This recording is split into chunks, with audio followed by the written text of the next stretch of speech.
Welcome back, guys, and today we are going to be rating the Big Six Premier League teams' transfer windows. You ready for this, bro? I'm ready, bro. All right, let's go on. So Arsenal, I think they had a relatively quiet transfer window, in my opinion, but they did get some acquisitions in. Calafiori, obviously, being one of them. Moreno being another one. And, quite important ones, to be honest. And Sterling for squad depth.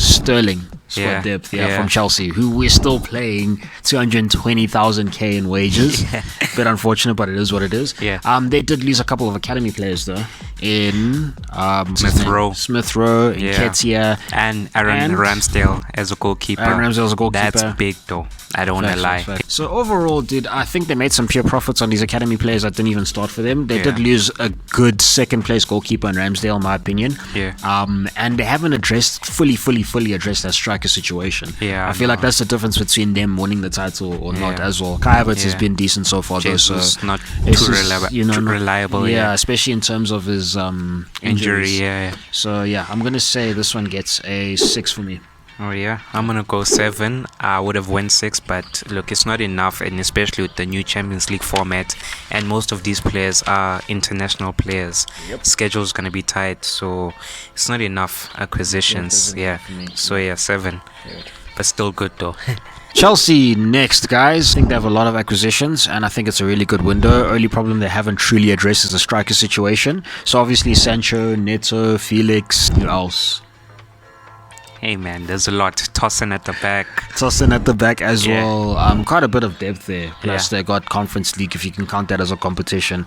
But obviously they lost a couple of academy players in Gallagher and Chalobah, and they lost Sterling as well. So overall I think it's a really good window for them, except the striker. I would give it a perfect 10, but if they had that striker it would be a perfect 10, so I'm going to give him a 9.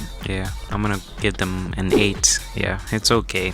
I mean, it's very good, but the players that they bought, they're not really important for now, but no, they're not really great for now, but for the future they will be, because look, they are buying players for the future and not really buying players for the now.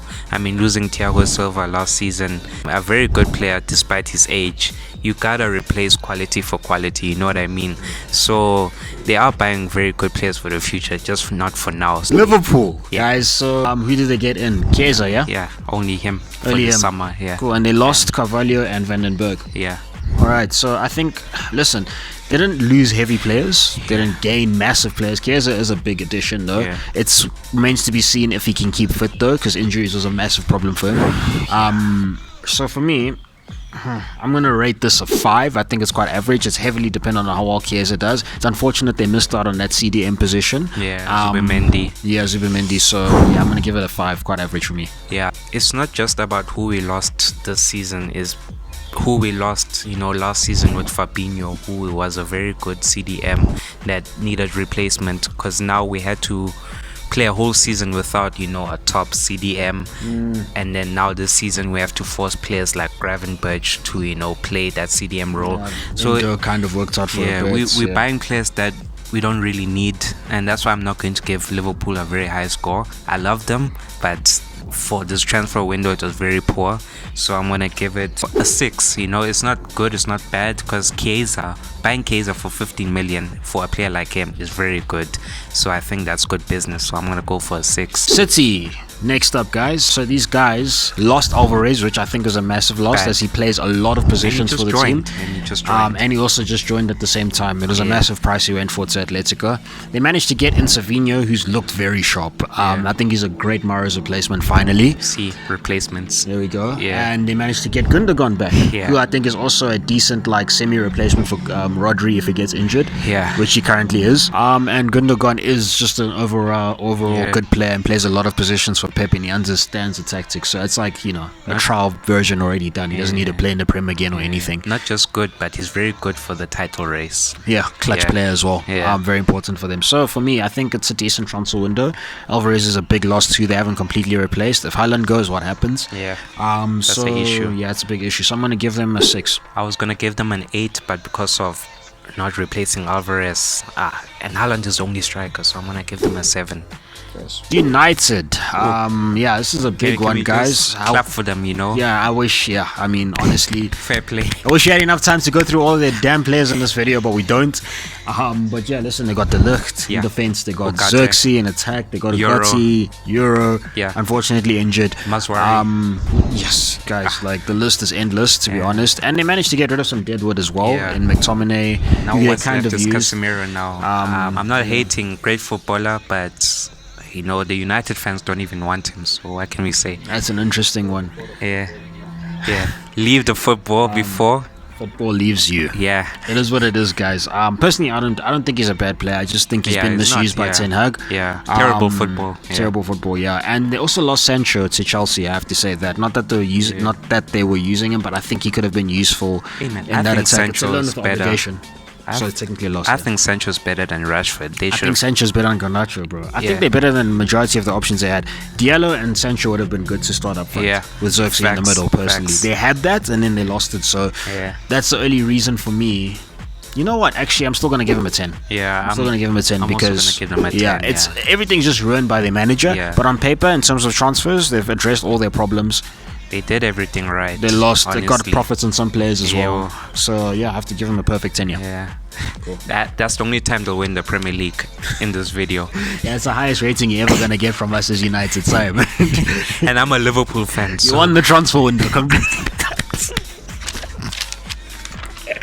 Okay, Tottenham Hotspurs, guys. So they got Solanke in, which was their biggest acquisition. They missed out on Neto. They missed out on Tony. I don't even think they were in for Tony though, but they were kind of. They were, yeah. It was interest, and they also got in Archie Gray. Big talent you mentioned. Was supposed to replace Højbjerg. Oh, fairs, and they lost a lot of guys. Now that you mention it, so they lost Højbjerg. They lost Sessegnon. Højbjerg. But the thing is, I mean, in terms of depth, I think they're fine. They didn't lose starting players, to be honest, because last season, Spurs had a lot of injuries. Madison going out, and you think about, when it's that time. Left back, Udogie, important for them. Spurs started off great last season in the Prem, and then got injuries. Boom. So it's basically last season in the Prem is what happens when you try to sprint a long distance race with Spurs. You can sprint the first 100, 150 meters or so, and then you die out. So that's what I felt happened with them. And it all started with the Chelsea game when they got all those cards and injuries. So big ups for that. So overall, in terms of the transfer window, the issue is that they didn't get too many starting players. The only starting player they technically got was Solanke. So that's not good for them. They're still missing a right winger. They need a bit of depth in the midfield, in my opinion. They possibly need a left back replacement. I mean, depth for Udogie, just in case. They missed out on all of that, and they still play the same tactics. They still haven't replaced Harry Kane, in my opinion. Solanke is not Harry Kane. Harry Kane Money, bro. He's not the same guy. Not even close. Like I said with which team was it? About quality, Chelsea. When you lose players like Thiago Silva, when you lose players like Harry Kane, you gotta replace quality for quality and experience at the same time. So now and for now, Solanke is still young, in my opinion. He can still become a very good striker, but you need players for the now. So sure. And he had one good season, if we've been honest. He didn't even get an England call up. So I'm gonna say 5 out of 10 for this one, bro. That's good. I'm gonna go 6. 6? Yeah. Okay. Alright, cool. But I'm leaning more towards, but just to be different. Alright, bet. So guys, let us know what you think in the comments for this video. Drop your rankings below and argue with us if you want to. You're probably going to be wrong anyway. But let us know what you think. Like, comment, subscribe. Bluds Football. Signing out. Let's go.